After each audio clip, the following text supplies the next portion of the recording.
Hey guys, how's it going? So, today I've got the intake tubing off. New block heater just came in. So, I gotta change this out. So, what happened was my water pump failed.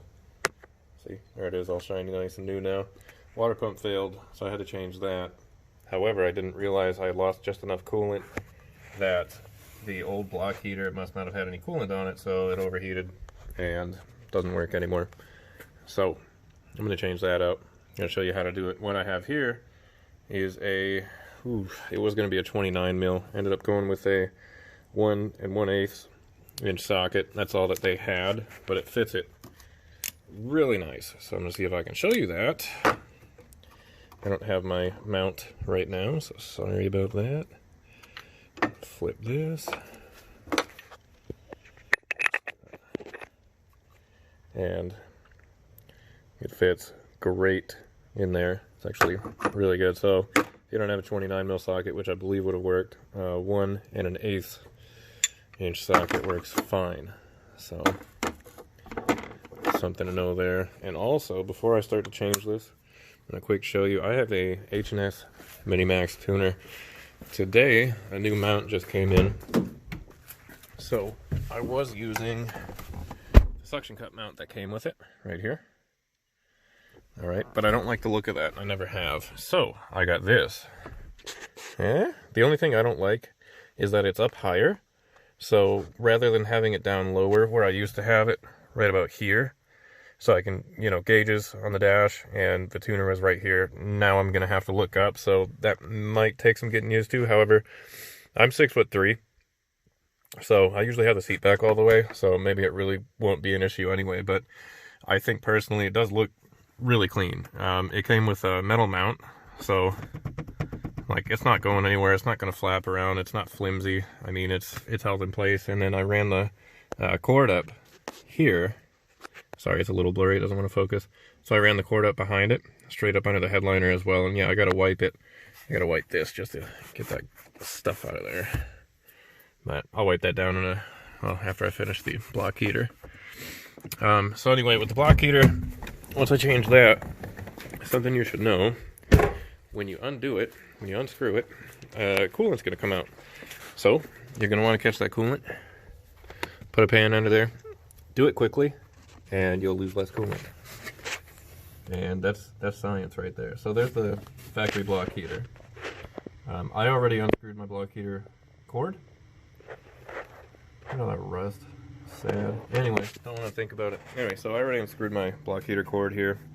It's just got this little ring around it. Just unscrew it counterclockwise.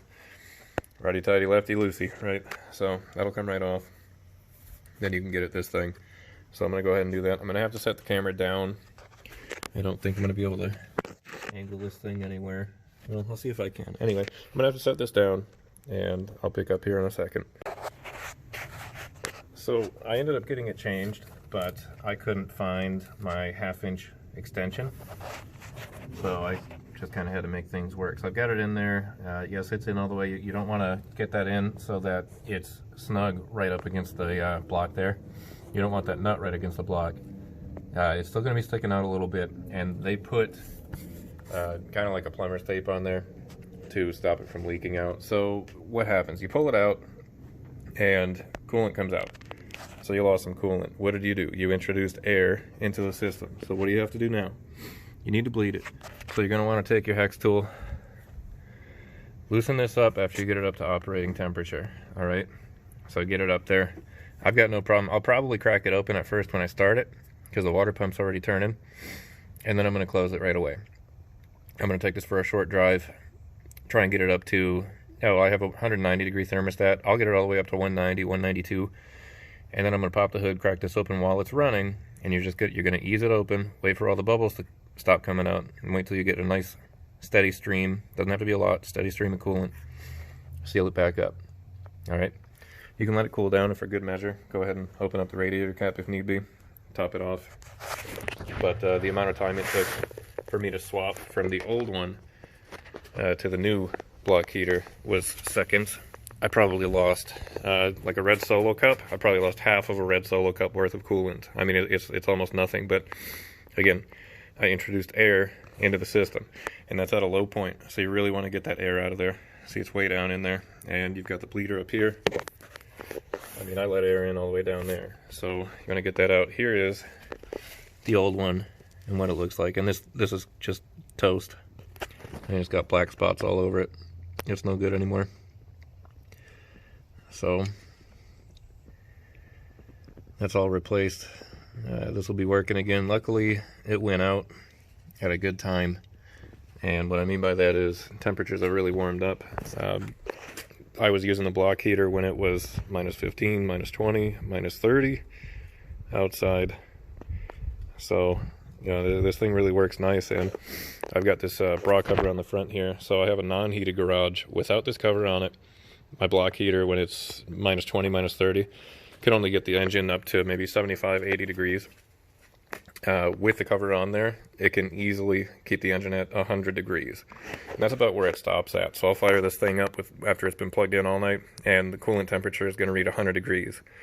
As it flows and it gets some of that radiator coolant in there, it'll drop down maybe close to 90, but it starts heating right back up again. So it makes for an easier start. Really helps. And I mean, everybody should be using a block heater. You know, worst case scenario, you just got to buy the cord. A lot of them didn't come with the cord. So you gotta figure that out and run that how you need to run it.